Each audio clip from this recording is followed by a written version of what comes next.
Joel, Yes. I want to congratulate you on being the seventh winner of the Mikhail Gorbachev George Shultz Youth Award. Um, we're very excited about you and about what you've been doing and about what you are doing and what you could do. Could you start us off with a little understanding of how you got started in the very beginning with nuclear weapons? You, I think I remember you saying something about traveling with a group that won the Nobel Peace Prize or something, but please say it in your own words. Yes, thank you so much, Bishop Swing. It's a pleasure to be here. My journey in the field of peace building and conflict resolution, it probably I was born because my family on both sides, from my parental origins, was affected by World War One as well as World War Two in different regions of the world. And then my own journey began when I got involved in programs with Japanese survivors of the atomic bombings, Hibakusha. Initially, it was around 6 years ago when I did a summer program, which introduced me to the humanitarian impacts of nuclear weapons. But then I also had the opportunity to serve as an interpreter for one of the survivors, Tanaka-san, who gave the Nobel Peace Prize address on behalf of Nihon Hidankyo in 2024. And we spent every day together for almost 4 months. We met with different politicians, and he gave his testimony of the realities of use of nuclear weapons. And my job was to interpret and also to contextualize in English, in French, and in Spanish with the mayors and heads of state that we met. So that was an experience which moved me very much. And now I carry with me much of what I see as the pain of others, and that inspires me to keep going in the hope that we can create a more peaceful world. You started out as an interpreter, and then did you move into research? What did you went from interpreting to what? Research has been a longer strand of my work. In fact, I was virtually trained to be a researcher through graduate programs. The interpretation was something which I did for 4 months as a full-time volunteer, because I had the opportunity to do it in the context of peace building. And that's the reason why I did it, but only for 4 months. But my upbringing helped a lot because growing up in a household where we spoke Japanese, French, and English, it trained me to try to help as an interpreter. And I also had previous experience relating to nuclear disarmament and conflict resolution. I've been involved with groups, for instance, the Pugwash conferences on world affairs, as well as other groups such as BASIC for a couple of years. So for me, the interpretation was more an opportunity to apply a skill I grew up with to a cause that I believe in. Yeah. There's something associated with you that has 10 billion to it. That's an awfully high number. What is that all about? So 10 billion is a network that I'm building of young people who are born in many different places on this planet, but who believe that we should try to do a better job at creating a world where 10 billion humans can live together in peace. So it's named after what is estimated, for instance, by the United Nations to be roughly the maximum number of humans to coexist in the second half of this century. And the idea came about when I was on serving as an interpreter, and I began thinking a lot about what it would take to sustain peace among states. And I think that part of it is relating to identity. That so long as I think about how I help my, let's say, 60 or 80 million co-citizens of a particular country against the interests of others, it becomes challenging because then we are serving the division that's necessary for conflict. So instead of appealing to a minority of the human population, I wanted to flip it and say, why don't we appeal to the whole of humanity, but in terms of a number that represents something far larger than ourselves? And so far, roughly 300 people in roughly 30 different countries have gotten involved. We've organized events in 3 continents. And for me, it's also a kind of vehicle to get more young people thinking about what the whole of humanity has in common in terms of our dreams and aspirations. And hope you'll think about URI in terms of we have a lot of young people, and no reason in the world why we shouldn't be working together on this.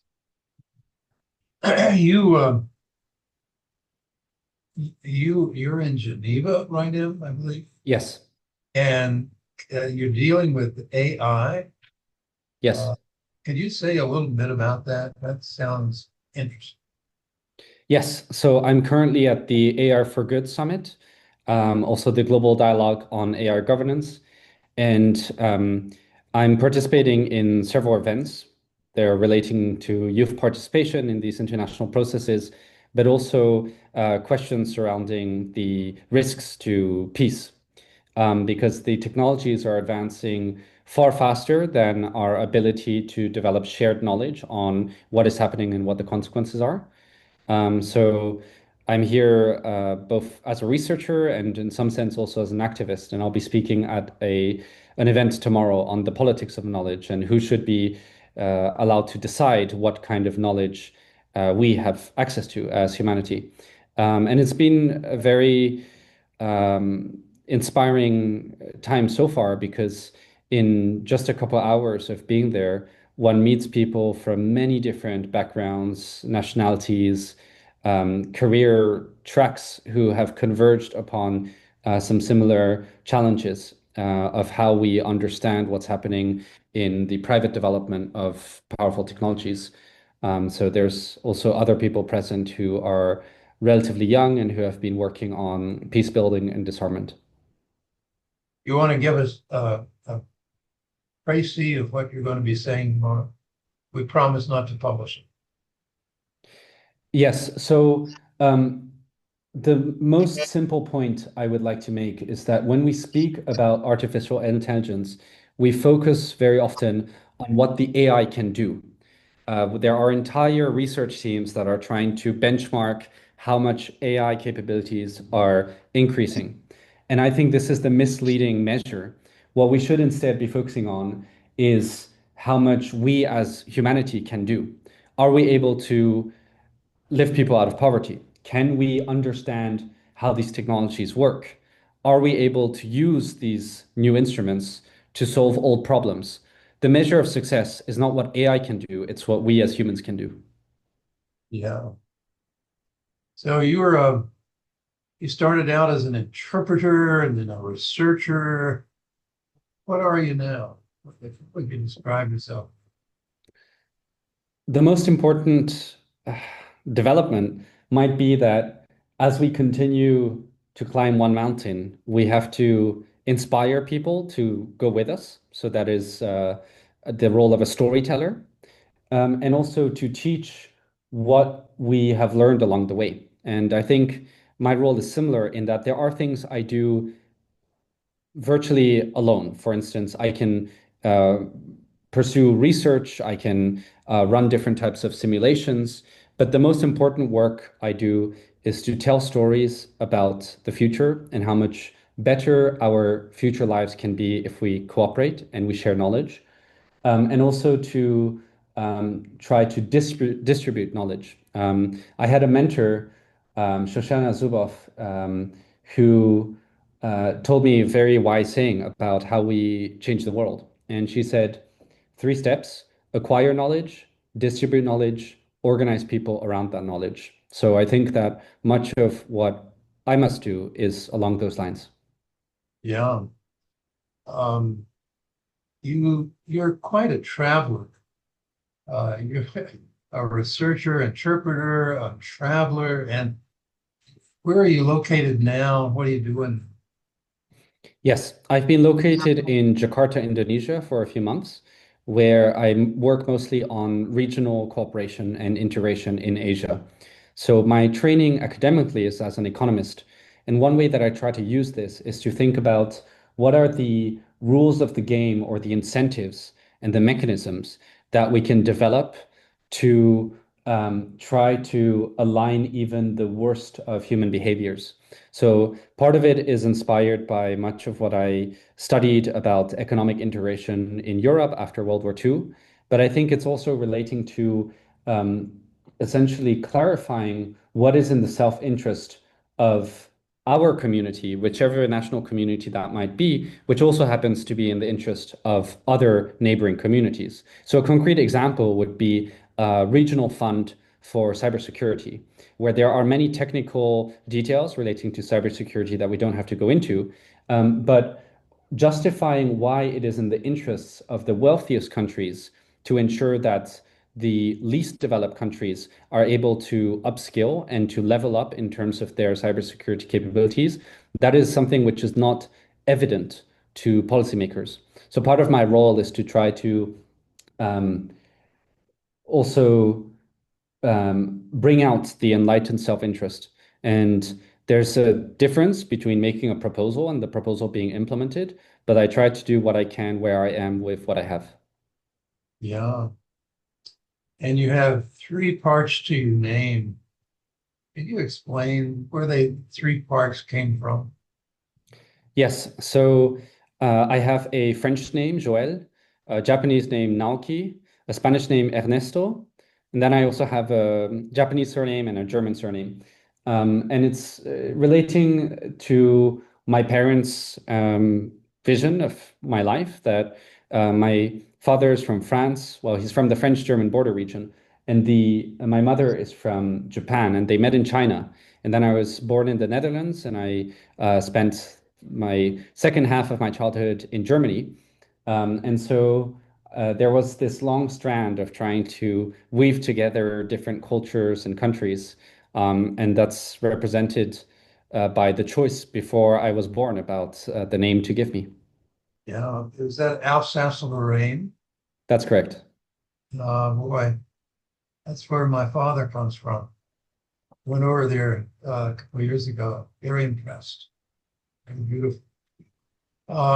We are so excited at URI and at the Voices to have you as the seventh winner of the Gorbachev Shultz Youth Award. George Shultz helped start Voices with me, and we were dear friends for many, many years. And Gorbachev came in toward the end of his life, and the two of them wanted to make sure that the succeeding generations kept the flame going for disarmament because they know what nuclear weapons could do, and they want to encourage the next generations. And so we have an award. It'll be given to you on the 6th of August, a very famous day. And in that is a ginkgo leaf. And the ginkgo trees came from from China. Some monks brought them over around 1200 AD, and they were planted in Japan and in Hiroshima. And then when the bomb went off, all the ginkgo trees died, except four little ones. And they brought one of the saplings of the little ones over to San Francisco. We planted it in the Japanese garden, tea garden, in honor of George Shultz, his wife Charlotte. So the ginkgo leaf that you'll receive in the award that we give you will come from that garden. And what we say at the end is, so this ginkgo leaf has a long history. Now it is a gift of peace, endurance, and hope to you. Together, let us eliminate all the warheads and live like ginkgo leaves, full of beauty and at one with the created one. So we feel honored to be at one with you and look forward to getting to know you better and working with you and cheering for you in the years ahead. So thank you and congratulations. Thank you so much. I'm touched and honored, and this reinforces my resolve to continue to work towards what I believe to be in the common cause of all of humanity, that we can extend both the inner and outer peace, and also the ability to exercise freedoms that we are born with to the whole of humankind. And I think that in trying to create peace in humankind, we might well discover that the first 500 years were the hardest. And so I believe that it is fully in our capacity to create for the next generations the world that we would have loved to have been born into. Blessings to you and thank you. Thank you.